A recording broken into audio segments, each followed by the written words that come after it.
Let me get rid of my. So happy St. Patrick's Day to everybody. Um, I'd like to claim brilliant organization, but pure serendipity. Uh, our speaker today is somebody who, among other things, is doing trauma-informed work in Ireland. So we actually have a St. Patty's connection. So welcome, Aidan, and we looking forward to your presentation and how the work that's going on in the United Kingdom can coordinate with the work that people on this call are doing throughout the United States, from Hawaii to Delaware. Couple of preliminary comments before I turn it over to Aidan. One, last week we had the first gathering of the Trauma Informed First Spouses Coalition, brought together by First Lady Carney from Delaware. So would you be willing to just say a few words about it and encourage people to recruit their first spouses? Sure. It actually, over the course of that first call, which Dan had suggested convening this group, which had existed before under the leadership of Tonette Walker. And actually, I attended a program that she put together, an NGA program that she put together for first spouses, which was really effective with Dr. Anda. This group, I think it's going to be 10 to start. There were 2 people who could not join our first call, which is a pretty high percentage when you think of first spouses. The way the discussion evolved, we sort of left it open for the group to define its own agenda, its own mission statement, that kind of stuff. Didn't want to dictate it based on the last group. And the way the call evolved, I think the interest of the group leans toward prevention and children. So I think we're actually going to go with a different name rather than the trauma-informed practice working group. I think we're going to be the Prevention to Thrive working group, with trauma-informed practices embedded in everything that we consider. So it's a good group of people. It's very bipartisan, geographically diverse, and really nice people. Not a lot of ego out there. So it was a good opening conversation, I thought. As Dan mentioned earlier, a lot of the first spouses came to their interest in trauma-informed practices by working in different ways with the child welfare system, foster care. So that was the entry point for a lot of people. But there was very good energy, I thought, and really sincere interest. So I'm excited to see how it evolves. And I think that first step of defining the focus on prevention and children was helpful. It will be helpful in directing our future efforts. But again, trauma-informed practices and recognizing the role of first spouse in awareness campaigns in particular will always be front and center. So thank you, Dan. Jesse's putting the names of the states that participated in the chat box. There were 4 red states and 4 blue states. And there were 2 that had indicated interest didn't make it. One was red from Guam and one was blue from New Jersey. So it's what's fascinating though, is if you listened in on the call, you couldn't tell what color states the first spouses were from. They all were so committed to trauma-informed approaches. They would have all fit perfectly on this call, just the way all of you have drunk the Kool-Aid and recognize the power of trauma-informed work. Every one of them talked about how they came to it, and it was just really moving to hear their stories. So thank you, Tracy, for presenting on it, but also for making that happen. Thank you for the inspiration. Okay. Let me take a minute to do a commercial, just let you know what's coming up in the coming months. In April, we have presentations on 2 states that have created statewide trauma-informed offices under the governor or under the child family division, the department, New Jersey and Pennsylvania.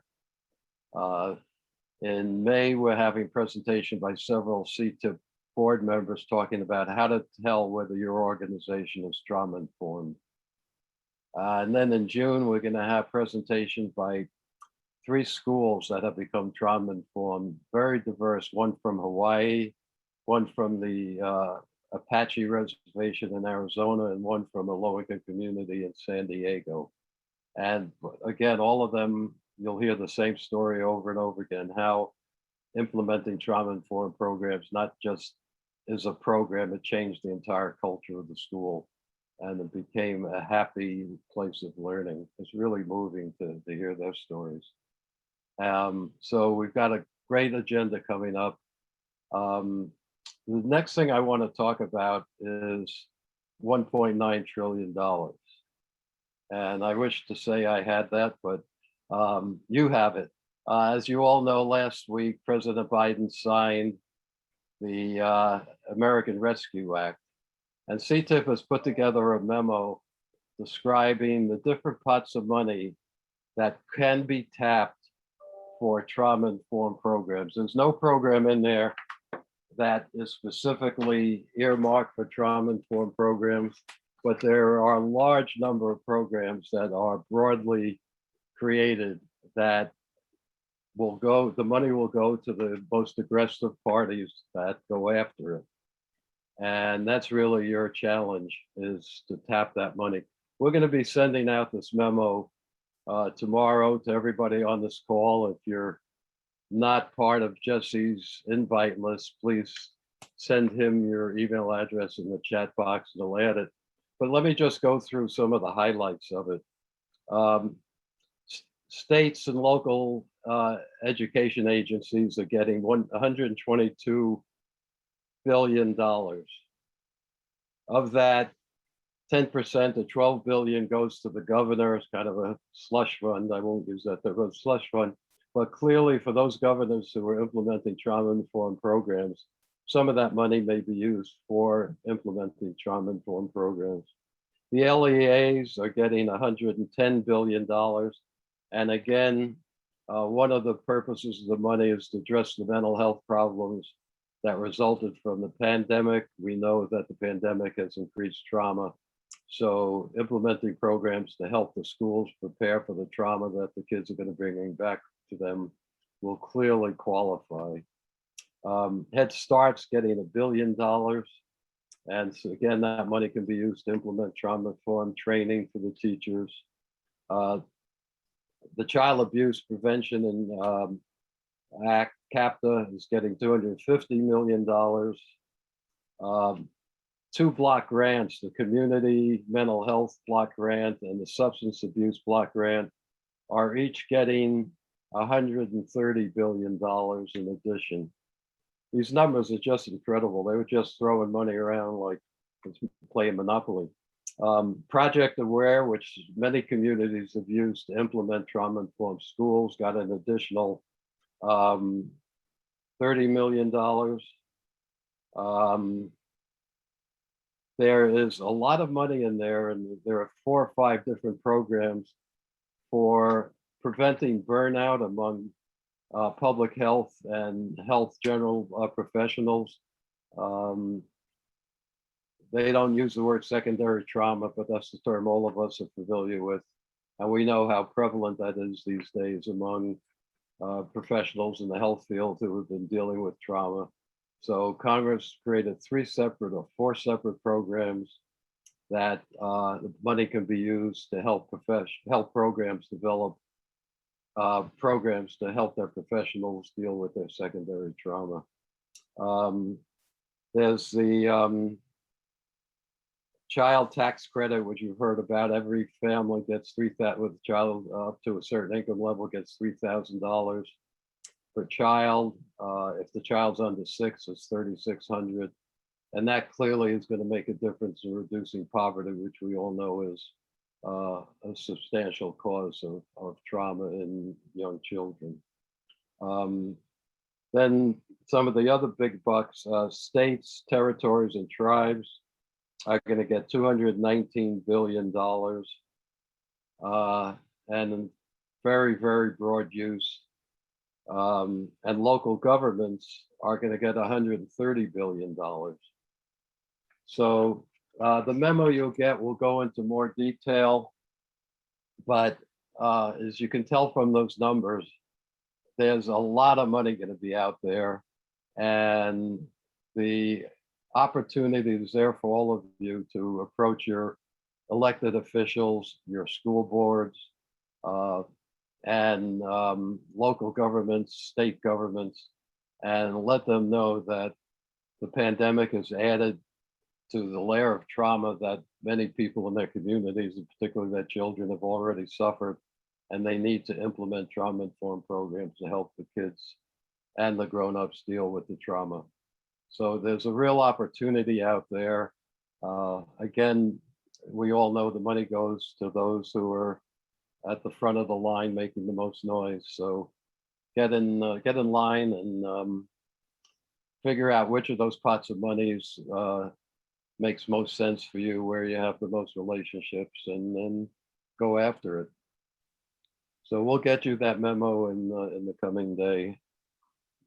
And now it's 2:15 and time for our first international presentation. Aidan Phillips is with the Wave Trust. It's been around a lot longer than CTIPP has, promoting trauma-informed programs in the United Kingdom. And without further ado, Aidan, it's all yours.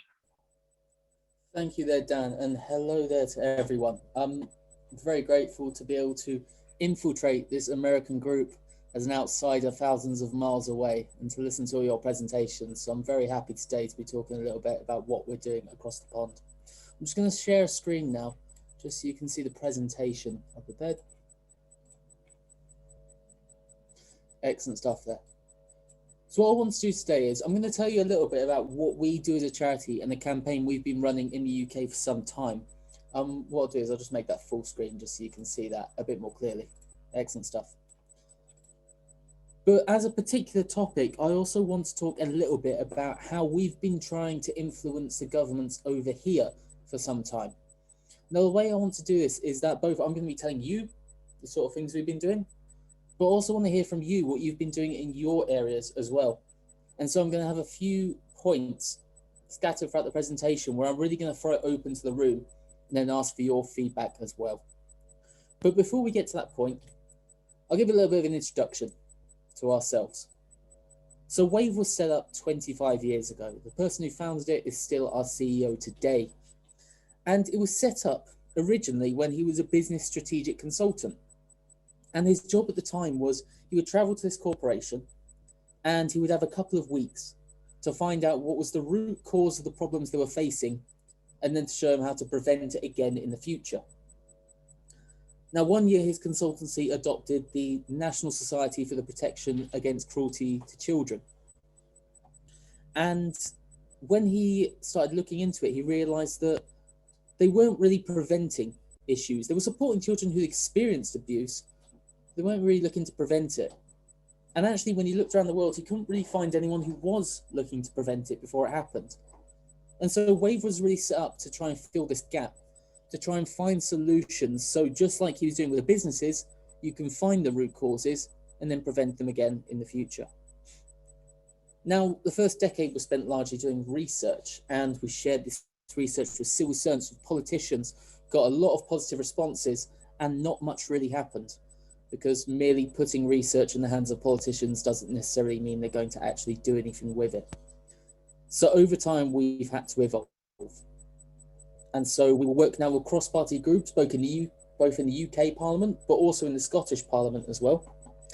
We work with a World Health Organization task force that oversees different cities and communities trying to do this across Europe.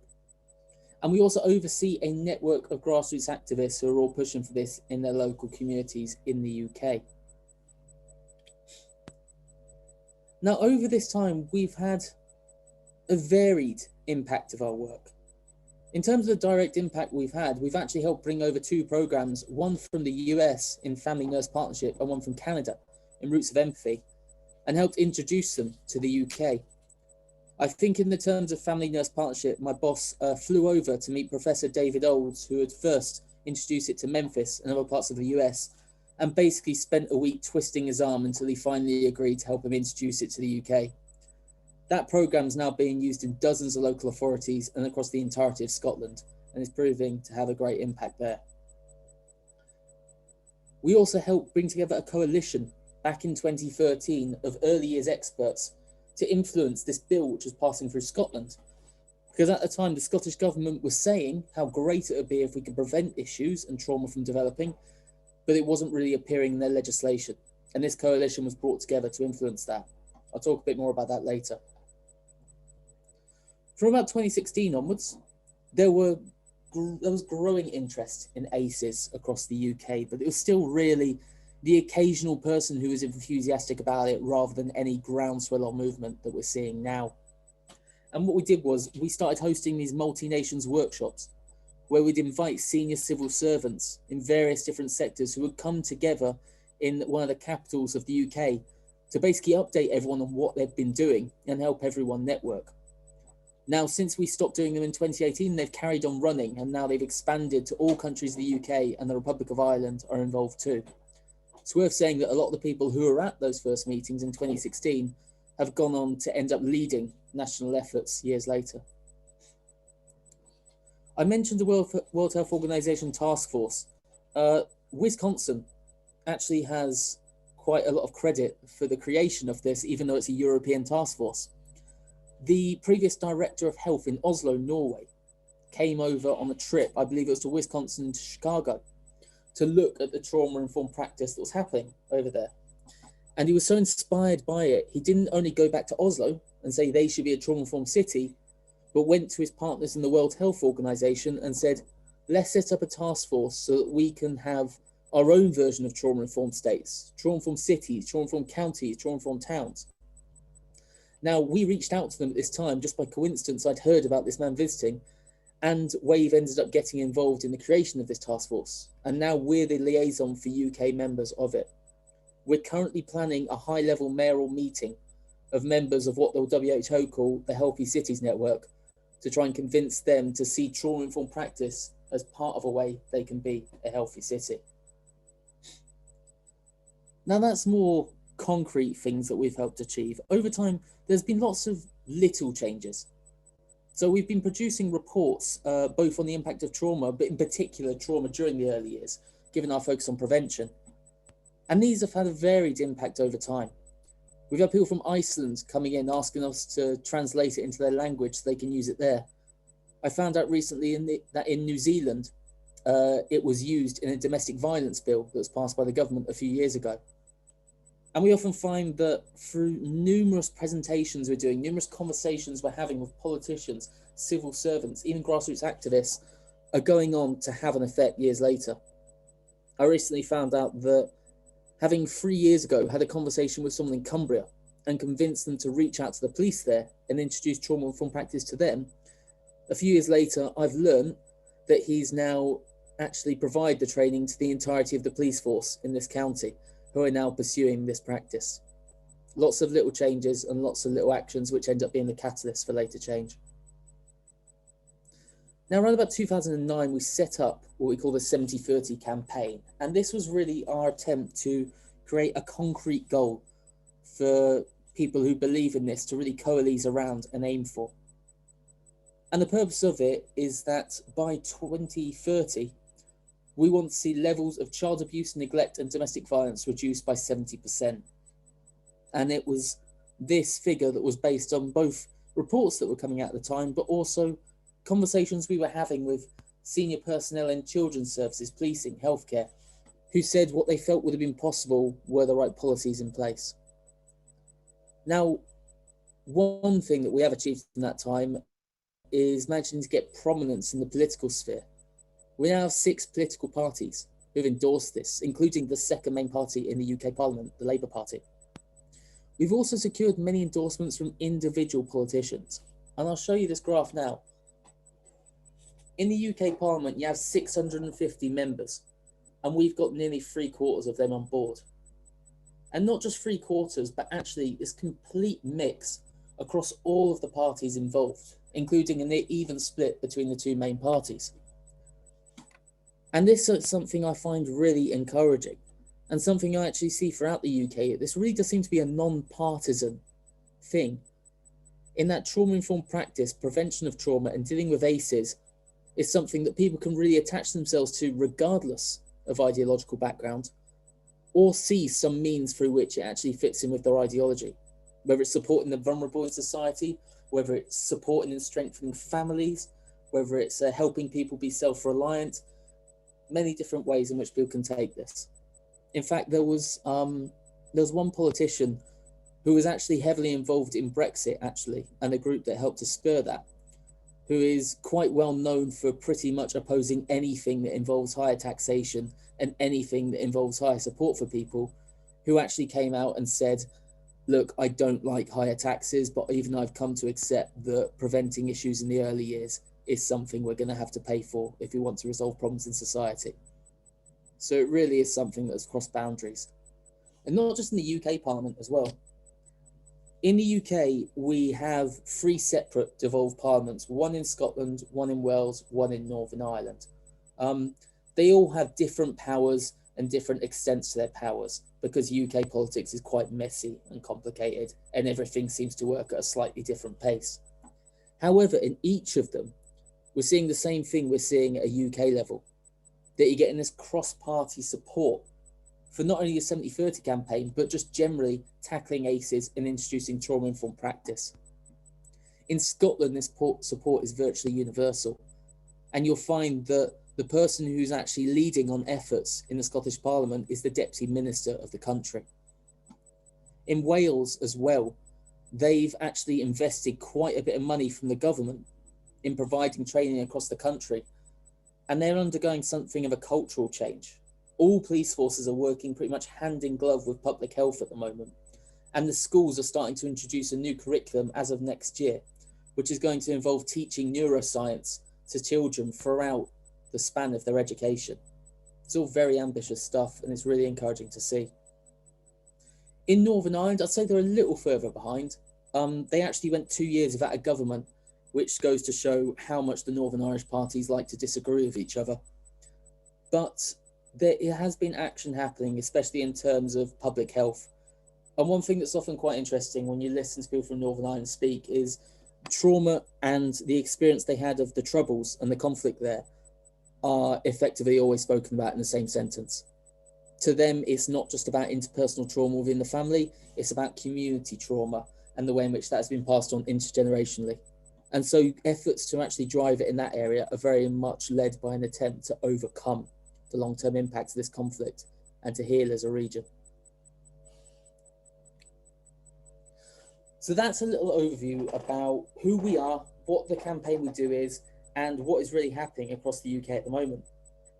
Now, what I want to do is I'm going to start talking through specifically how we've sought to affect policy change over time. Now, some of these approaches have been successful, some have had limited success, and some are still just waiting to sprout in terms of the results we want to see. But I want to share them all because I feel like these are ideas which I hope you'd be able to take back to your areas, adapt to what works best in your case, and then hopefully make some use of them. What I'm going to do is I've got 6 ideas and I've split them into pairs. So after each pair, what I'm going to do is I'm going to open up to the room. And I'm going to ask whether or not any of you have experienced something similar or how you've gone about the same attempt in a slightly different way. And we'd like to hear back from you and all share our experiences together. So the first thing I'm going to start off with is the question, what do we actually want from these politicians and policymakers who we're going to be reaching out to? What are we going to give them that's tangible? So I said beforehand that we created the 70-30 goal back in 2009. And I think one of the real benefits of that is that it's straightforward, it's simple, it's something you can picture. 70% reduction in abuse, neglect, and domestic violence. Now, trust me, that's not easy to measure, especially seeing as defining all these things is difficult, monitoring the impact is difficult, and the fact that reporting rates are increasing over time only makes that more difficult. However, politicians never ask about that. Policymakers and civil servants never actually ask about the details. All they want to have is some concrete goal in front of them that they can emotionally sign up to and which sounds feasible to them. And we found that the fact that it was non-partisan also made a real big difference, in that it has really helped us reach out to members of all parties and really either appeal to their interest in supporting children, because ultimately everyone supports children and doesn't want abuse and neglect to happen, but also actually look at the certain things that each individual MP was saying in Parliament, the certain campaigns they were following, the certain bills they were supporting, and we were able to actually tailor our approach to them based on that. This man here on the right, Alex Williamson, he's one of our ambassadors. And as far as volunteers go, the man is an absolute machine. He has single-handedly reached out to and signed up a few hundred MPs in the UK Parliament, most of the Welsh and Northern Irish parliaments, the entirety of some local authorities, and is still going. He has pretty much set himself a mission to make sure every single politician in the country is signed up to this. And what he will do is he will go through what we call Hansard, is our transcript of every word that's said in Parliament. And he'll go through what the members say, and he'll find when they've said something about the need to deal with domestic violence, or the fact that we are tackling issues after they've happened, we're not preventing it, or the fact that we're wasting tons of money, or that lots of money is being spent on people, seeing a small minority of the population who clearly have some profound issues that could have been prevented beforehand. He'll find anything that links into this, and then he'll tailor his approach based on that and show them why this campaign is relevant to them. So the one thing I'd recommend really here is to have a campaign that's simple, straightforward, non-partisan, and something you can tailor to anyone's interests. And it has proved very effective here. Aston, question, is the pledge to commit to the 70-30 campaign, or what is the pledge? You have The pledge is to endorse the 70-30 campaign, to endorse the goal to reduce child abuse, neglect and domestic violence by 70% by 2030.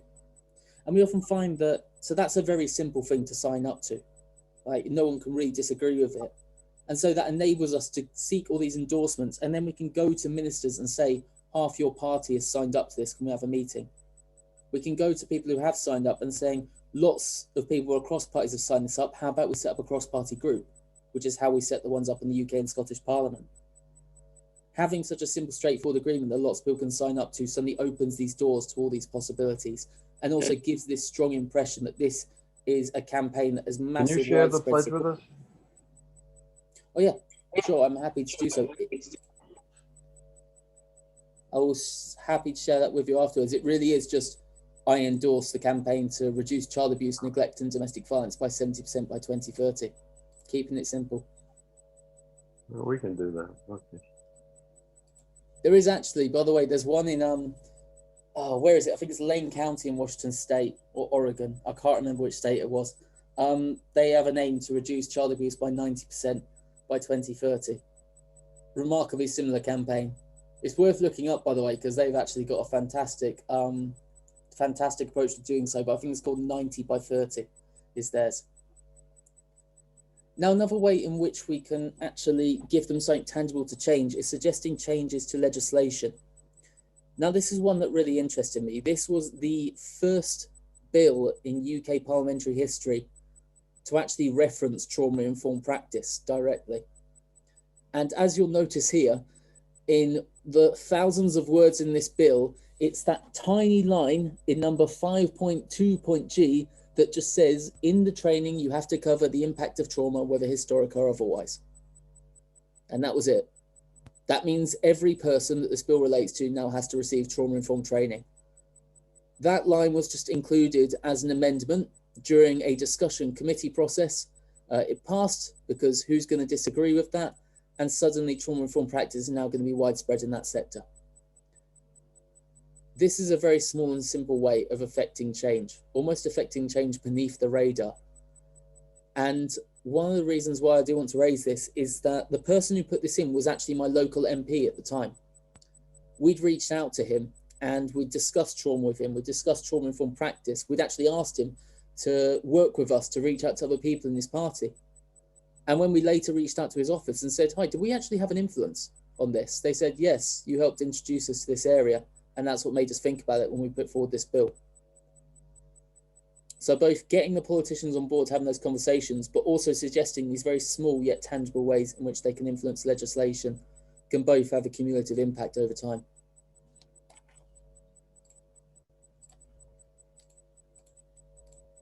So what I want to do at this point is I do want to throw it open to the room and ask you, what is it you have requested from policymakers and politicians who you've actually reached out to? What have you asked them to sign up to when you're asking them to affect change? Now I'm going to throw that open to the room. Is there anyone who'd like to jump forward there? Aidan, I'll jump in real quickly and just add, a quick plug for the National Trauma Campaign. I will throw a link in if you haven't already signed up, because we are very much trying to model ourselves here over what Aidan is sharing that they've been doing in the UK. But our initial ask for our Congress people has been to join the House Trauma Informed Care Caucus, which is signing up to for the importance of these issues, through which we can funnel more information moving forward, as one tangible and easy ask that we've been requesting to them. That's fantastic. We got a very similar thing. So we got, ours is called an all-party parliamentary group. And it's the same thing. Whenever we reach out to them and get the endorsement, the next thing is, hi, there's a group who's actually going to campaign this in Parliament. Do you want to join? Or in Scotland, they have an equivalent called a cross-party group. And what we've tended to find is that parliamentarians are busy. It's to get them, and usually they've signed up to 1,000,001 groups. They're part of the group for trauma, they're part of the group for Brazil, for trade unions, for, I think, the rugby league and beer groups are some of the most popular ones in the UK Parliament. So often you'll find it's just a handful who might regularly turn up and get active, but those handful can each start introducing amendments into legislation, and that's what you really need to affect change. Is that what you found as well there, Jesse? Yeah, I think that especially because we started this during COVID, we found that a lot of them are busy and not really open. A few are open to joining the caucus. But I think that we're, able to learn a lot from what you're suggesting, and it may actually impact them joining the caucus in the long run as sort of an easier intermediate step. Can I reach out to Linda Menard there? You were talking about an early childhood legislative caucus in Oklahoma. Could you tell us a little bit more about that? Sure. Our family foundation here in Oklahoma that I work with, the Potts Family Foundation, has a focus on the health and well-being of kids pre-birth to 5. We're a very small foundation, so we kind of target those most impressionable and important years. And about 5 years ago, we visited with our legislators and invited them to join an early childhood caucus. We have kept that going now 5 years. Our sessions are 2 years. Each session is a 2-year session, and we're starting a new one now. But so even with elections, losses, wins, losses, we've kept that around 40 to 45 members. We meet monthly. We focus on access to preventive health and brain health care, access to early learning and numeracy, social emotional programs, access to high quality childcare, and access to evidence-based family support programs. And so that's kind of our primary focus. We've educated them on trauma. We've shown the resilience documentary to almost all of them, including other legislators that are not a part of our caucus. And just because they aren't doesn't mean they don't care about kids. It's just that they have, a higher priority targeted focus. So that's about 25% of our total legislative body that's a part of our caucus. I was going to ask, when you said 45, I was thinking, Christ, that must be a hell of a lot of them. That's fantastic in terms of how many you've got to sign up there. It makes me laugh when you said the ones who haven't signed up. It doesn't mean they don't care about it. there's a group in our parliament for the Conservative Party, the leading party, called the Compassionate Conservatives, and less than half of the party have signed up for it, which does make you wonder what the rest of the members feel about it. Katie, you are saying about Central Oregon and what you ask your partners to commit to there. Yeah, so this was a previous effort that I worked on up in Oregon. And it was just one-on-one meetings with anybody who came to us. I love how you guys are going through the transcripts. I took good note of that. But this was every person, I just met with them one-on-one. And when I'd leave, I'd say, who else should I talk to? Who else is interested in this stuff? And then before I'd leave, it was really casual. Just say, hey, we actually have this partnership form. Would you be interested in signing it? And it started out really long and complex with all the things I wanted them to do. And then we learned from others kind of like you that short and sweet, these are the things we really care about. And if we can get them to commit to this, get their name on our website so we can promote the heck out of it, and invite others who like that social pressure, I guess. So yeah, that's how we did it. It helped a ton. We did that similar thing too. I like the way you say you reach out to someone, get their endorsement, and say, right, who do I speak to next? We started doing that once we got quite a few endorsements from within each party. We'd find whoever was very keen and saying, hey, get back in touch with me. And we would, and we'd say, right, can you reach out to your colleagues as well? Because they're going to listen to you. And we've noticed this in the Scottish cross-party group, that we've had quite a few ministers attending. And it's partly because the chair of the group is part of the governing party and so knows them on a first name basis. And so we definitely use those connections wherever we can. Unfortunately, in the UK parliamentary group, we now have a chair who's part of the fourth smallest party. So admittedly, we may have missed a trick on that one. Yeah, I'll just add real quickly that the one thing we did in the conversations was get them talking first, ask them questions about things they're passionate about. And then, with just a couple minutes left in the meeting, then start talking about what we're doing and invite them to join in, because then you can sprinkle in kind of the transcript strategy that you used. Yeah, link it to something that they're interested in. Becky, lovely to speak to you again there. You said in NE10, is that Northeast Tennessee? I'm going to have to test my American geography here. Yes. You have several mayors making a proclamation. Yes. Hello, Aidan. Remember me? I do. We had a lovely call. Yes, before COVID, we went to several city mayors and we had a proclamation that just said, we recognize, childhood trauma, is a significant risk factor to addiction. And we kind of had a standard. And then when we met with them ahead of time, we allowed the mayor to put some things specific to their city. And then they made this proclamation in front of their city commissioners and city council. And we usually would have someone from the Children's Hospital else on hand, or myself, or the Tennessee Commission on Children and Youth. And then we, and all these commission meetings are on live TV. So then we announced that there would be a free 2-hour training and then a screening of resilience. And we did a couple of them, and we had a third one set up, but then COVID stopped everything. But these were very effective, and we had several people come out to training that we'd never reached before. We had people from our chambers of commerce, which in all the many people in our area that have been trained, we'd never, so it allowed us to cast the net a little farther. That documentary, honestly, in the UK, as much as a variety of things have affected the recent groundswell of interest, that documentary, Resilience, takes a hell of a lot of credit. In terms of at least spreading it across grassroots activists. And what we started doing is we made a deal with the UK licensees where they'd make us a 15-minute version, which just include the first 10 minutes and the last 5 minutes of the film. And we started showing that at the beginning of meetings with politicians, because it felt that that initial opening where they talk about the ACE study and show those graphs, we found that really powerful, and that helped get them on board. We also found that it had quite a big impact when you could finally get government ministers to watch it.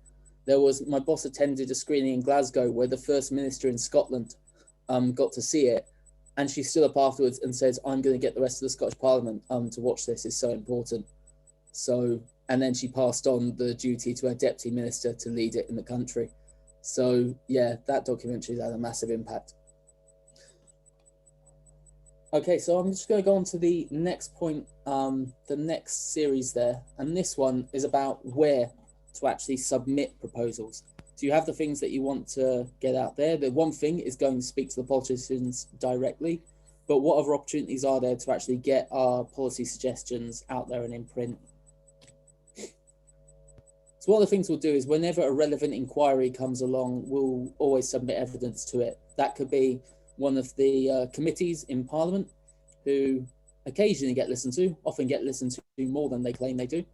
Or it could be committees and local authorities as well. Or it could be when, for instance, a national regulatory body is changing their guidelines. Now, this is one in which we were successful in convincing them. This was the Health Committee in the London Assembly, which is headed by the Mayor of London. In the UK, we're quite rare in Europe and, to be honest, the rest of the world, in that we don't really have a long history of mayors.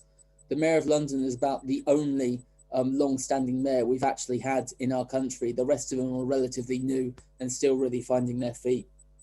But the Health Committee were not only taken up by the idea of the 70-30 campaign, but were also taken up by the idea of investing in the early years. And that's what recommendation 9 means. It's our model for the early years, what we call a pioneer community. So they were actually able to reach out to the mayor on the basis of that and give us a reason to reach out to the mayor to actually say, you should start looking into trauma-informed practice. Now, he didn't immediately commit to the campaign. However, it was us, the Health Committee, and a variety of other people working at the same time who helped to get trauma-informed practice on his radar. And you will notice now in the speeches he gives and when he talks about policies and recommendations, trauma-informed practice seems to have entered his vocabulary and is very much in there.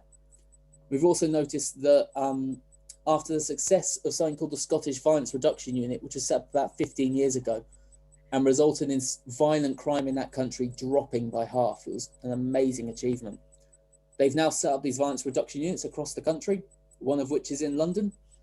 And the mayor is very closely involved in that, as are the Metropolitan Police Force. And in that case as well, a lot of the work they're doing involves trauma-informed schooling, trauma-informed community work. This concept of trauma and actually preventing issues is very much been wedded into the political fabric of the city. Another one is to try and get the commitment directly into a party's manifesto. Now, this is an example of a very, very, very close instance where we almost had a massive breakthrough, and still hurts to talk about it now. This is the Liberal Democrats, who at the time were the 3rd biggest party, now the 4th biggest party in the UK. And in their 2010 manifesto, we convinced them to actually include a direct line saying we support the 70-30 campaign, even got a name mentioned in there as well. Now, in the 2010 election, the Conservative and Labour Party ended up roughly split, which is very rare in the UK. We have a system which is effectively designed to make sure we don't have coalitions. And yet in this instance, the Liberal Democrats ended up becoming kingmaker and ended up going into a rare coalition with the Conservative Party. Now, over the course of the next 5 years, they did actually push for prevention of trauma during the early years. And coming to the end of that period, the UK Treasury announced £50 million to be put forward to test out an approach to actually preventing trauma in 5 different areas of the country. They were going to put 50 million, the local authorities were going to match it. Lots of takers, lots of enthusiasm. We thought we were finally going to have a breakthrough. Then another election came along. And much to everyone's surprise, the Conservatives managed to get a majority. The Lib Dems were, I think, politically massacred and lost about 75% of their members, and they left government. And at that point, when the Conservatives were keen to cut things, it's easier to cut things that don't exist yet. So that £50 million disappeared. Very, very disappointing. However, the more positive moral for the story is that actually managing to get that commitment into the party's manifesto gave us a really strong in to constantly go back to their members and their ministers and to say, you have committed to this. Now we're going to help you find out how to actually do this. Now, I'm happy to say we have got the commitment in more parties' manifestos nowadays, so that option is still alive, and we still have dreams of getting that £50 million again. So just opening up to the room again there. Where have you tried to actually put forward your proposals, to actually get them on the government's radar and stand a chance of them eventually making their way into policy?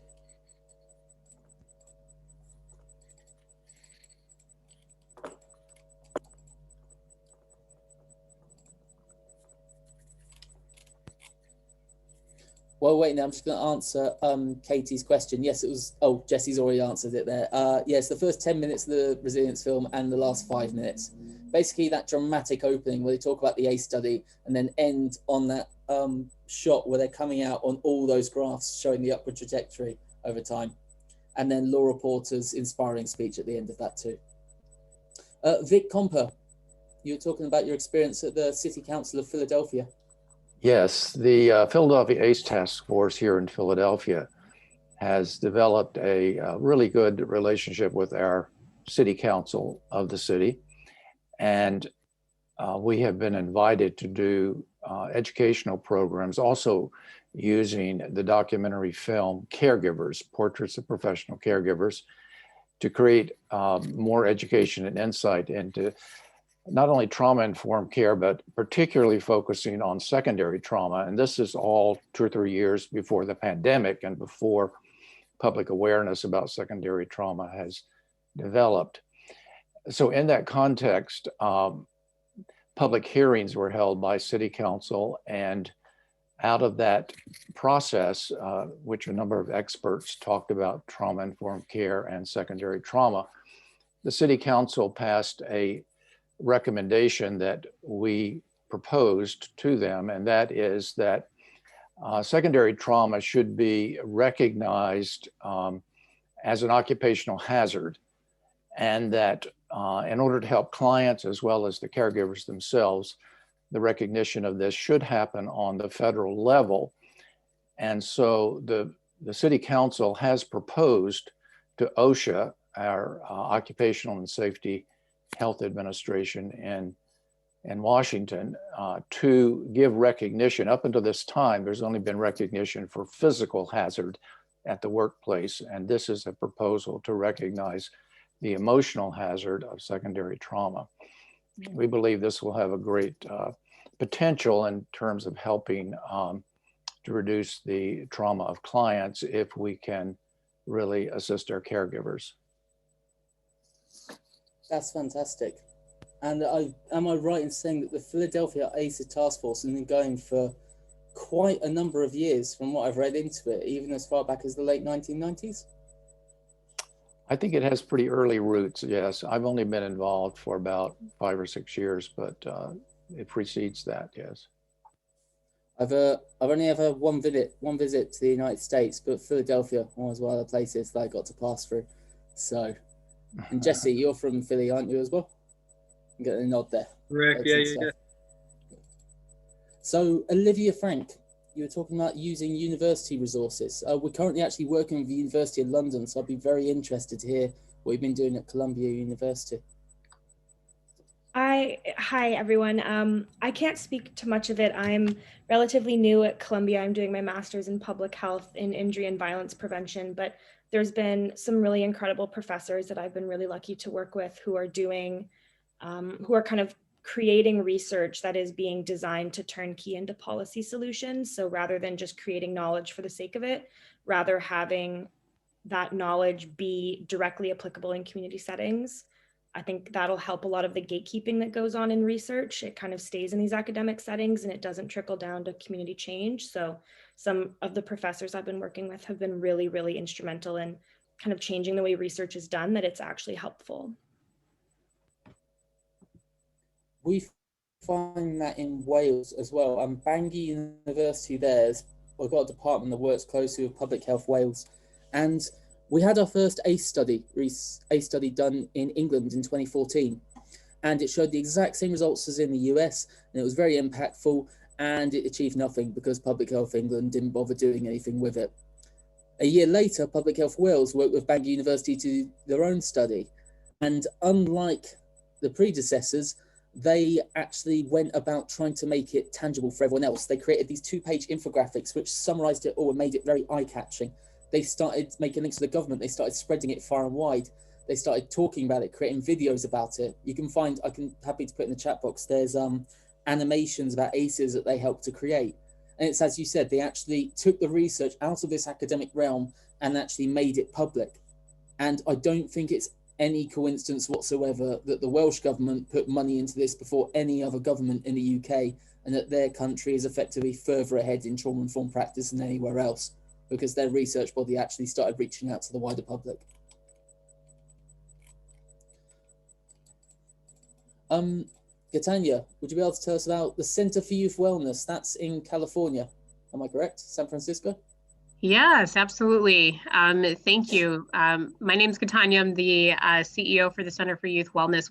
As I put in the chat, you guys are all doing wonderful work around ACEs, toxic stress, trauma-informed care, and I think that's great. So we currently and have been doing just training and technical assistance around the ACEs screening and preparing folks who really want to start screening for ACEs as a preventative measure. I think one of the things that we've gotten into as we've started screening, or before we even really jumped in, was the question of what do you do after we screen, and I think somebody mentioned making sure that your ACE score or the trauma or the toxic stress that you're going through is not something that really dictates your life, but is really just part of the story of how you, I think Nadine likes to call them how you get to your superpowers. So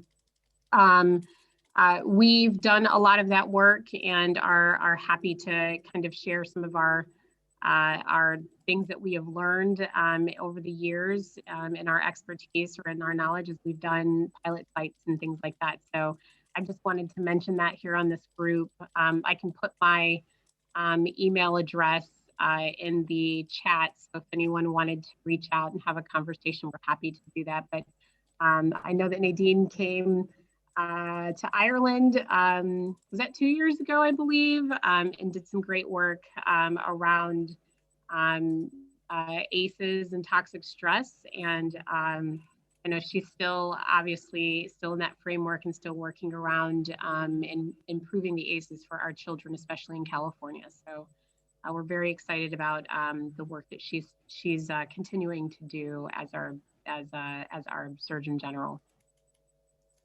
She also got a chance to go to Scotland. They held an ACEs conference in Glasgow, got about 2,500 people along. And I think the fact they got to hear Nadine Burke-Harris speak was one of the reasons there as well. Yeah. I actually follow the ACEs Aware project in California, which is really encouraging because in the UK, whenever you talk about routine inquiry into ACEs, you always get the same response the first time. It's going to open up a can of worms. Oh, people are going to react badly. Oh, no one wants to talk about that. The same thing. The sort of things I've never actually heard anyone who's done it say happened, but the same concerns get raised. So the fact you've got the Surgeon General of a major state running a major multi-million-pound project on this is a very encouraging retort to that. So, and it's fantastic to hear about the work of the Centre for Youth Wellness as well. I remember reading her book and reading about how it was set up. So wonderful to hear it's still going strong. Yeah, thank you. Just reading through the chat function there. Erin Conley, would you like to feed back to the group there? You said about CTIPP partnering with ACEs and Relentless. What's Relentless School Nurse?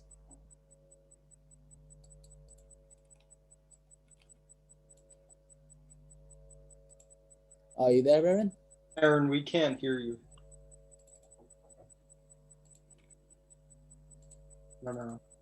As a quick introduction, while Erin can fill in the details, Erin cut me off at any point.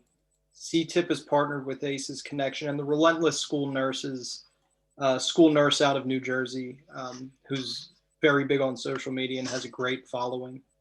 And we've been doing for the last year or so quarterly film series where we watch a film together, and it started with, I believe, the film that Vic was talking about, and has grown since. Yesterday we did another one, and Erin is entering back into the chat room to cut me off. There you go, Erin. Fill it in. I am so sorry. Zoom has been doing this to me a lot. I try to like talk, and then all of a sudden it blocks my sound. I have to log off. So anywho, last night, so I don't know what you share, but last night we actually had the third part of our film series with CTIPP, ACEs, and Relentless School Nurse, and we focused on Whole People, which is a PBS documentary. Anybody can get that online.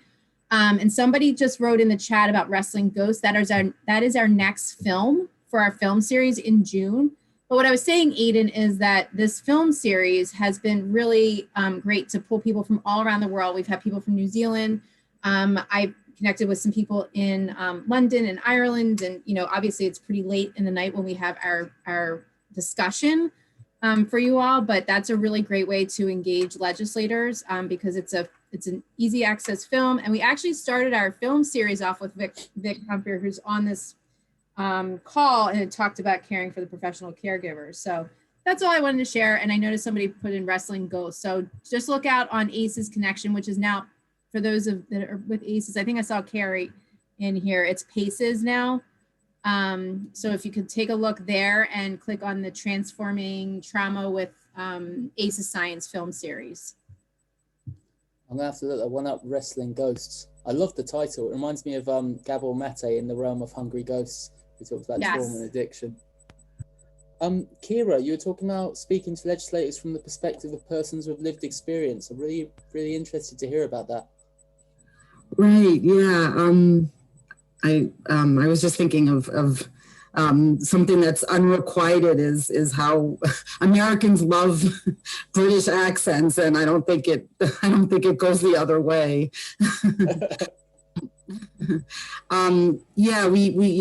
We're an organization or a group, and we've spoken to state legislators from the perspective of persons with lived experience, and we found it to be very impactful.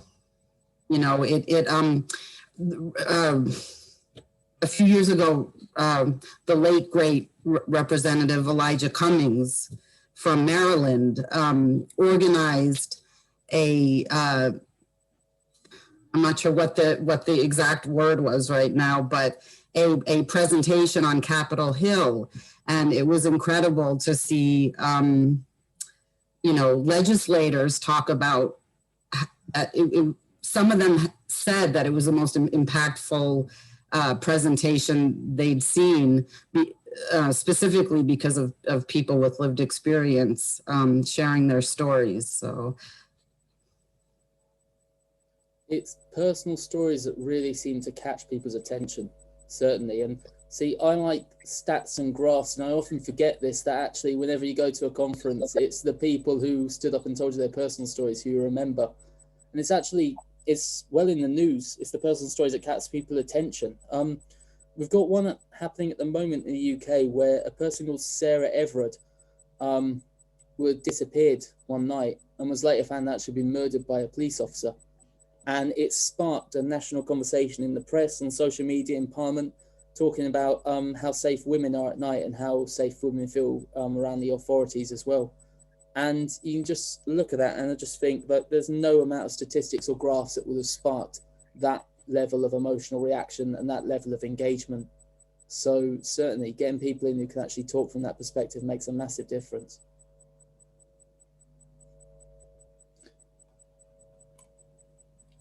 Okay, what I'm going to do then is I'm going to go back to the slides there. I jumped off just so I could get those links. And I'm just going to share the final section, which is, apologies there. There was a point I was going to follow up on the party manifestos. Actually, it kind of links into the final section, so I think it's relevant here. Because it's about building the relationships with the main contacts as well, rather than just trying to get the information into the manifestos itself. So a couple of years ago, I got a call out of the blue from this councillor in a county of Northern Ireland. And he said, "Hi, I'm a councillor for the DUP party. I've just heard about ACEs. They seem amazing. I'm going to change my party's policy on it." And I immediately think, oh, for God's sake, it's one of these really irritating local councillors who thinks they can change the world. But I humour him. I say, okay, I'll have a chat about it. We'll send some stuff, no worries. And anyway, by chance, a couple of weeks later, we were going Northern Ireland, so we stopped by at his house and we had a longer conversation. And the next time I was out there, I had another conversation with him too. And I realised over time that this guy was actually quite serious.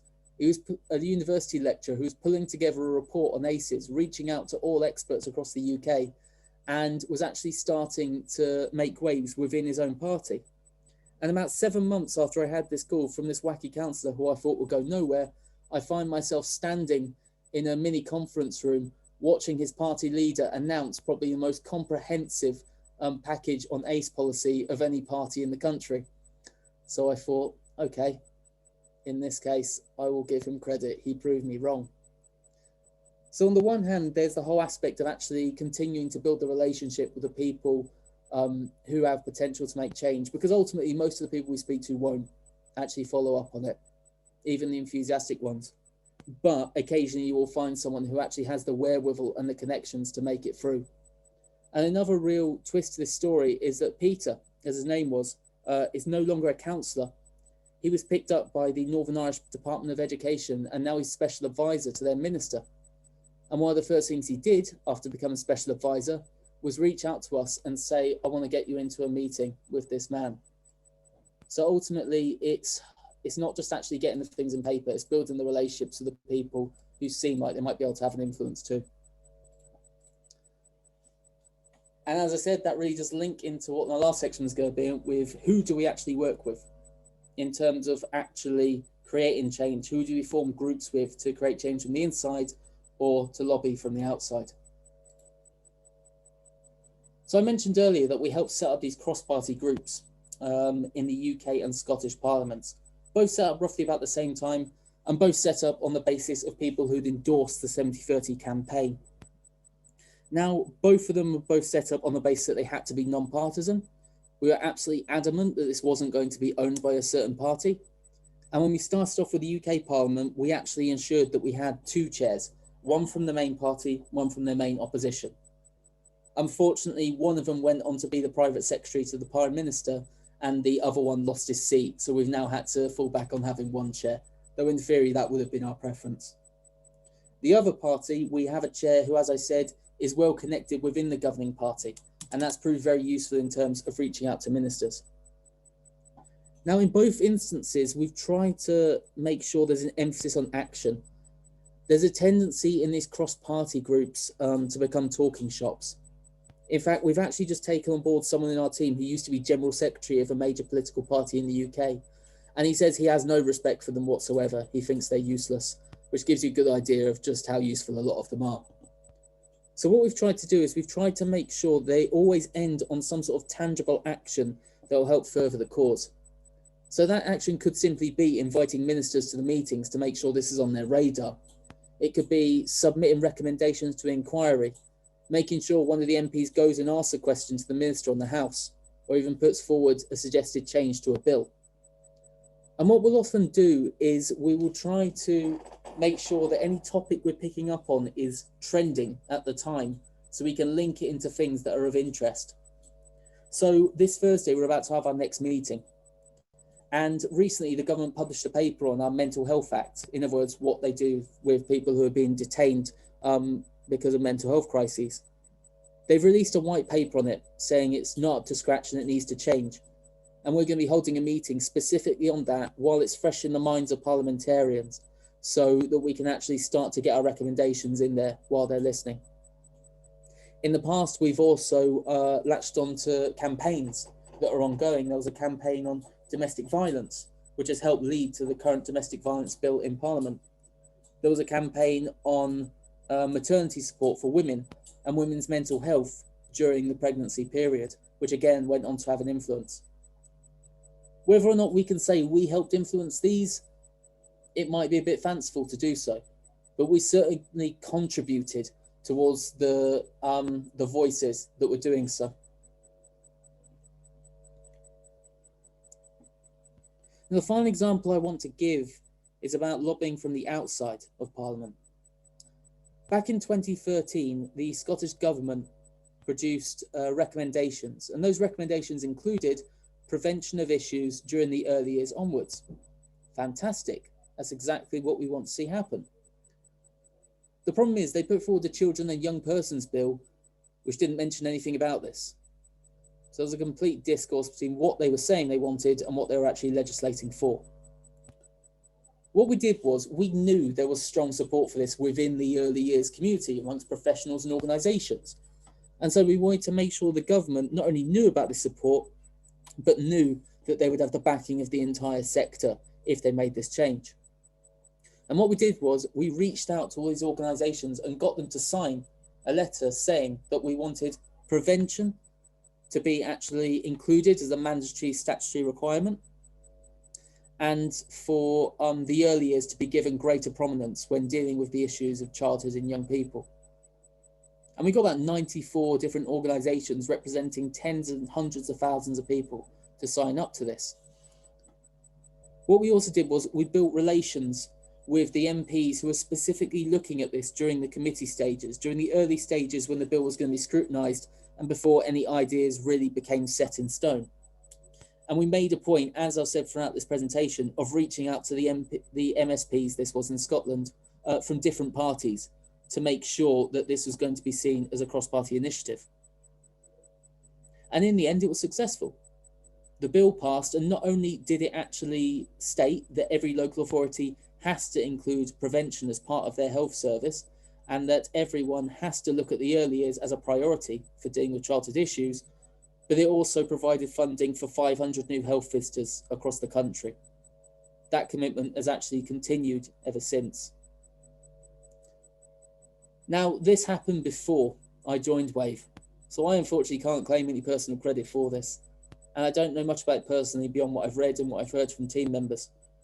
But I do find it a good example of how you can maximise the credibility of your voice by bringing together a coalition of different people, and how the government themselves will listen to what happens at committee stage, and the politicians during committee stage very often are actually looking at for someone to come in and give them the answers. These people aren't often actual experts in the things they're looking at, and they're very often hoping that someone from the sector or representative from the sector will come in, tell them there's widespread support for something, and pretty much give them a solution on a platter. Providing the government listens to those people, if you have a chance to reach out to them as a coalition, then you actually have quite a good chance to change legislation during that stage.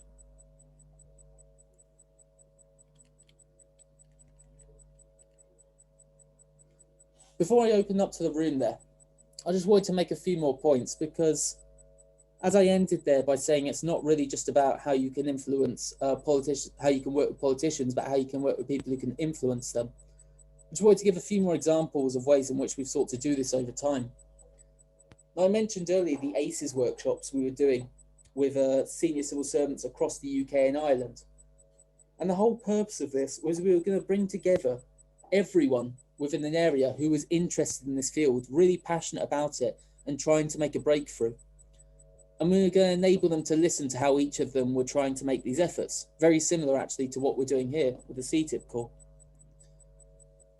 We found that this ended up having a lot of soft power in terms of we can't necessarily point to any direct, tangible impact the workshops had, but we can look at the people involved and look at the certain things they went on to do. So for instance, a Northern Irish delegation involved a person who was involved in a healthcare service, who later went on to find an opportunity in an EU funding bid, and who later successfully secured €5 million to invest in trauma-informed training along the Northern Irish Republican Ireland border. It was really a stroke of genius that he included the Republic of Ireland in this, because the EU referendum, which led to Brexit, was on the horizon, and he correctly assumed that had Brexit happened, they may have lost €5 million unless they included Ireland as an EU member as part of this bid.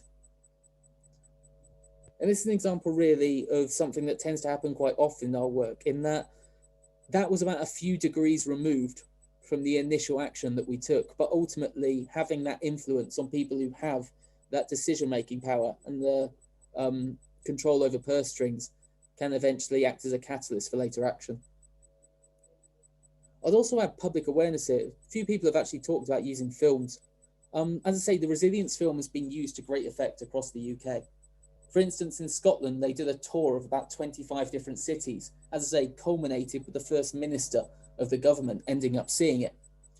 That ended up inspiring the Glasgow conference, which Nadine Burke-Harris attended, and then a later conference, which Gabor Mate was the keynote speaker to. We now have a situation in Scotland where, yes, the government are supportive. They're funding a trauma training team. They have different police forces who are pursuing it and the education framework looking into it. But you also have a Facebook group of about 20,000 people, members of the public, constantly contributing. You have activists in different areas. You have lots of very vocal head teachers, social workers, police officers talking about how everyone should adopt this change. And as a result of things like this screening tour, you now have this grassroots movement, which is helping keep the government's feet to the fire and actually keeping them focused on this as a priority. So these sort of activities can be very helpful too. The final example I'm going to give is really picking up on that grassroots idea. And I'm going to tell you an example here. I mentioned Cumbria earlier. It's quite a large rural county in the northwest of England, where, as the person once told me, everything is a million miles from anywhere. There was a guy there who had been through, God knows, every ace in the list. He'd had a rough childhood. And he was in his 60s then, and he'd only really recently in his life helped himself actually process this and move on from it. And it was, I think, Nadine Burke-Harris's TED Talk that got him into reading about ACEs and starting to learn more about it. And he got together with a few other people who had experienced this, and they decided we're just going to get this out to as many people as possible in the county. And they took their resilience film license and they just went to town hall to town hall to town hall. Sometimes you'd have 50 people, sometimes only 10 people. As I say, there are lots of tiny villages in this county. And he kept showing it to more and more people. The numbers kept growing over time. He kept a Facebook group active. It's now got about 1,500 people, despite it being quite a low population in the county. He reached out to the police force, as I said. He reached out to the council. He reached out to the public health director. He ended up ruffling a lot of feathers, causing a lot of noise, and eventually garnering so much interest that you now have a steering group in the county, which includes the local authority, the director of public health, the police commander, and everyone who's anyone, who are now talking about how they can take a systematic approach towards tackling ACEs. Now, that guy was a real inspiring example of what a small grassroots pressure group can do, just if they cause enough noise, but it's by no means the only one we've seen across the country. So as much as I'll talk a lot today about how to work directly with politicians and directly with policymakers, actually a lot of these things that are a few degrees removed actually go on to have a large impact in themselves and can galvanize a lot of support. So for the final time today, I'm just going to go straight back to the room and I'm going to ask, who do you work with in your area? Who do you think you should be reaching out to and working with? I'm just going to get the chat box open up there again. Erin's saying, yes, there are a lot of people in the UK who are active on Twitter with this. We have a growing number of trauma-informed trainers as well, which is very encouraging. It's great to see a lot of competition in the area because it does eventually get the word out.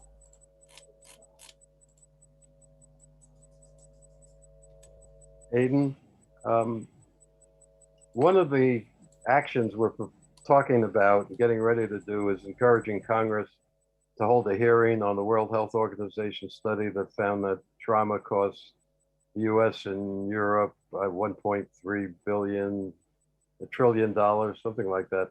Can you talk more about your work with the World Health Organization and thoughts how we can connect with them? So this was set up originally, it was like a year and a half ago, and we had the initial inaugural meeting in Oslo. And it's got a very convoluted name, the Trauma-Informed Prevention of ACEs group. I think they were trying to include everything in one sentence. And the initial purpose was just to get together interested members. And I'd say about half of them are from the UK just because we've had this groundswell of interest. But we have a few members from Norway. We have occasional ones dotted over in Turkey, Iceland, Portugal, Romania. And initially, the aim was just to get people together and ask what they want to see happen. Now, we've hit a few snags since. One thing has been the COVID pandemic, and naturally the WHO are slightly distracted by that, as are directors of public health in all these different cities. The other issue we found is a matter of funding. The WHO keep telling us they don't have any funding to put towards this. They only really have time to put towards this. And so that really hasn't moved forward much in terms of actually deciding how we're going to start actioning things such as a central database or something like regular conferences to start networking and spreading ideas between ourselves. So I'll unfortunately say that it is going a little more slowly than hoped. However, one of the things we're looking to do is to reach out to members of what they call the Healthy Cities Network. This is what our task force sits under, and that has about 150 cities in Europe who are signed up to it. And this is broadly how they can make sure their cities are healthy. It's a very sort of broad focus of it. And the person who set up the task force is aiming to have a mayoral meeting of all these people so that we can actually start to introduce trauma-informed practice to them and say, this is how you can make your city healthy if you build this into it. Other than that, other things we're looking into is still quite in the early stages, trying to make sure we actually have a common definition of trauma-informed, a common repository of tools and resources. So I think if you're looking to help create a similar thing in the US or in North America even, I would certainly say address the issue of funding straight away. Are members going to be contributing some money? Is there going to be a funding pot? How much time can people put in? Because unfortunately, we found that that's hit a bit of a snag and no one's really come up with an answer to that yet. Thanks. Open the floor to questions. I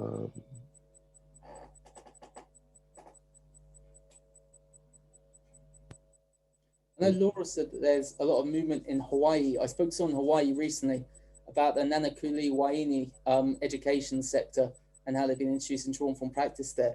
I'd love to hear about the rest of the movement that's happening there. So Laura, would you be happy to take the floor there? Yeah, thank you so much. Your presentation has been quite brilliant and very inspiring. Thank you.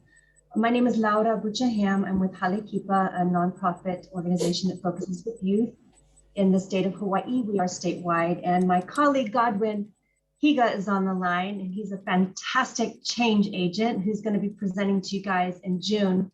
But I did just want to share a little bit of information. And yeah, the Waianae Nanakuli complex area did some tremendous work from 2014 to 2017, where they, brought in ACEs study, they brought in quite a bit of trauma-informed work and support to all of the teachers, and really saw a huge decrease in truancy, an increase in the longevity of maintaining educators on their campuses, as well as a huge reduction of suspension. So there are pockets on other parts of Oahu, the most populated island over here. One is on our east side that is doing the same thing. And we're just really excited to see what kind of data comes out of there. In the meantime, the state also received a US DOE grant for resiliency-based trauma-informed work to provide trauma-informed mental health services to Title I schools across the state. So there's quite a bit of kind of grassrootsy work that's happening to support the DOE and the educational levels of movement. At the same time, there's a mental health task force, and there's a bill on the table right now to create a specific trauma-informed task force, which has a lot of support around, a lot of legislatives are supporting it as well. So we're really excited to see what that outcome is going to be. And community council complex areas is for, I'm not sure if that's what it's called in the rest of our nation or over where you are, Aidan, but the community councilors are coming together to speak to their, not only the politicians, but businesses as well. And we're really hoping to make this a total statewide transformation. And then another layer that we're currently active with is with our higher education. So we're having conversations to ensure that trauma-informed work including work around the ACEs, is built into the curricula so that when they feed into our schools at administrative and educational levels, that they're rocking and rolling, ready to go. And the schools that are already active don't have to waste time and re-traumatize youth or staff while they're trying to get the new workforce on board. So it's an exciting time, still a lot of work to do. And thank you for all the inspiring work that everybody's doing and all the shared insight. I'm excited to bring it back to the rest of our colleagues. Thank you. Laura, mahalo. A couple of thoughts. One is Ann Mahi, who was the superintendent, is going to be presenting in June as well on the. Yeah. But secondly, you'll see in the document that Jessica will be sending out, Congress provided $85 million for Native Hawaiian education programs in the American Rescue Act. So you've got some money to work with in your. Thank you for pointing that out, Dan. I'd actually really be interested to reach out afterwards, Laura, to learn more about this, because recently I gave a presentation to the Department of Education in the UK. I was quoting some of the statistics from what you achieved in Hawaii, and quite frankly, I'm looking to have another meeting with them sometime this summer, and I'd love to hear more about the other things you've achieved there, because I think it's a fantastic example of what's possible. So if you're able to send me your contact details in the chat function, I'd love to reach out to you about that. And also in terms of including it in the curriculum, look up the Wales ACEs Hub, because I say in Wales, they have been, I think it may be coming in next year, their new curriculum's going to include teaching the children the neuroscience behind their mental health throughout their educational lifespan, which is going to be a fascinating case study in what happens when you train an entire generation to be their own counselors. And I'm very excited to see how that actually pans out over the years to come. Oh, that sounds fantastic. Thank you for sharing. I've got a question here from Catherine saying, are there any particular efforts to engage and inform parents in Great Britain? Oof, in terms of particular efforts, I think a lot of the work so far has been about services. And that's mainly because the people who actually have control over the purse strings have much more control over what teachers, police officers, etc. do than they do about parents. In terms of actually reaching out to parents, we're finding that some schools who have been doing it for a number of years have started doing this. That you do have some trauma-informed community projects going that are being run by local authorities that are reaching out to them. And that you do have, say, for instance, early years services who have a lot of face time with parents there. But there hasn't really been a systematic approach to it. I think we're still in the stage of politicians broadly being aware of it and now asking what to do, services being broadly aware of it and increasingly pursuing it as a mainstream option. And I think maybe we're a few years away before we start to actually have some sort of systemic approach to reach out to the parents too. Hopefully we'll get there.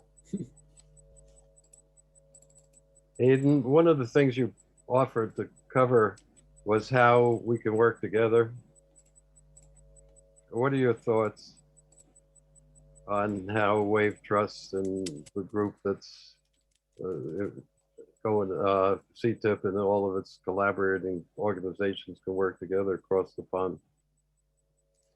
One of the things we really need to do is, or we could really benefit from is what I meant, is kind of learning how you have approached working with policymakers. I know you mentioned that you have this caucus group set up.